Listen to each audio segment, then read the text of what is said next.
Ito na yung 13 liters of water. Tap water lang po yan, guys. Anong tawag dito na? The bubble booster. Bubble stop. Ito yung unahin, guys. And then, Surfactant. and then pag na-mix ng halo na, natunaw na siya, rest ng 10 minutes. And then, sunod to. Yung... Tapos, continuous ang halo, nak. Tapos, sunod na ito. Yeah. Okay. Pagkatapos, i-rest na guys yung pagkatapos na ilagay na to, i-rest ng 10 minutes. Pagkatapos ng 10 minutes, haluin ulit. Tapos ilagay na to. Okay, yan. Pagkatapos, ito naman. Sunod, halo ulit. Yes. And then, matunaw to, and then let it rest for 24 hours. 24 hours. So, gagawin na natin, guys. Sige na. Maghahalo na ako. No. Ito yung natin, guys. Yung mahabang sandok. Sa cellphone mo na lang siguro ka. Hindi na kami nag-gloves, guys. Okay.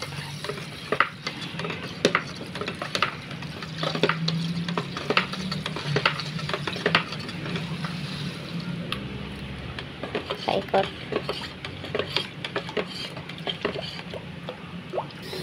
After 10 minutes, babuksan na natin at ihahalo ang premix. Ang tawag dito na? Premix butter. Premix fresh lemon. Ang flavor niya. Flavor. Ay, halo mo na na.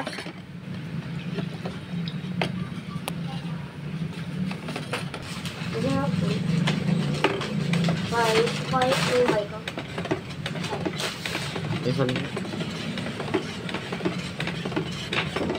Last yung thickener. Ito na yung last, guys. Yung, ano tawag niya? Thickener. Last ingredient.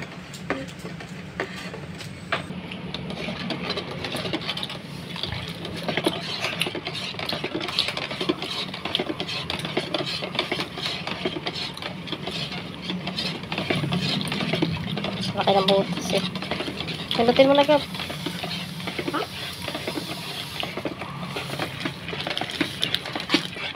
Okay.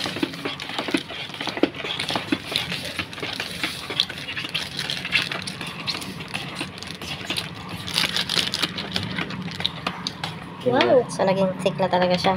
Bilis. Dahan-dahan lang kasi yung parang gel. Ay, petrolyo. Dishwasher yan? Malapot na siya, guys. Ayan na siya. Anong amoy na? Lemon.